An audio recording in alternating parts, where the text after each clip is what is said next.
Hi, இந்த YouTube எப்படி உருவாச்சு அப்படின்னு சொல்லி உங்களுக்கு வந்து தெரியுமா?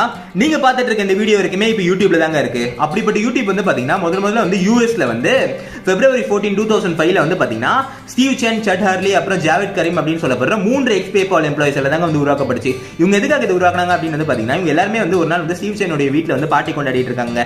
அப்போ வந்து பாத்தீங்கன்னா நிறைய வீடியோஸ் வந்து எடுத்துக்கிறாங்க. இவங்க வந்து இந்த வீடியோஸ் எல்லாமே வந்து ஆன்லைன்ல நிறைய பேருக்கு பகிரணும்னு வந்து நினைக்கிறாங்க. ஆனா அப்போ அந்த டைம்ல வந்து ஆன்லைன்ல வந்து வீடியோ ஸ்ட்ரீமிங் பிளாட்ஃபார்ம்ஸ்ல எதுவும் பெருசா வந்து இல்லைங்க.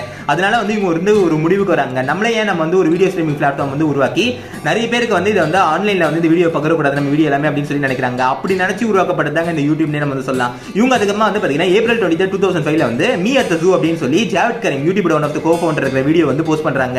இந்த வீடியோ தான் வந்து பாத்தீங்கன்னா யூடியூபோட ஃபர்ஸ்ட் வீடியோனே வந்து சொல்லப்படுதுங்க. இதுக்கப்புறமா வந்து பாத்தீங்கன்னா நிறைய பேர் அவங்களோட வீடியோ வந்து யூடியூப்ல போஸ்ட் பண்ண ஆரம்பிக்கிறாங்க. யூடியூப் வந்து ஒரு நல்ல growth வந்து அடையுதுங்க. அதுக்கப்புறமா நெக்ஸ்ட் இயர் 2006ல வந்து பாத்தீங்கன்னா கூகுள் வந்து 1.6 பில்லியன் கொடுத்து இந்த யூடியூப் வந்து வாங்குறாங்க. Rest is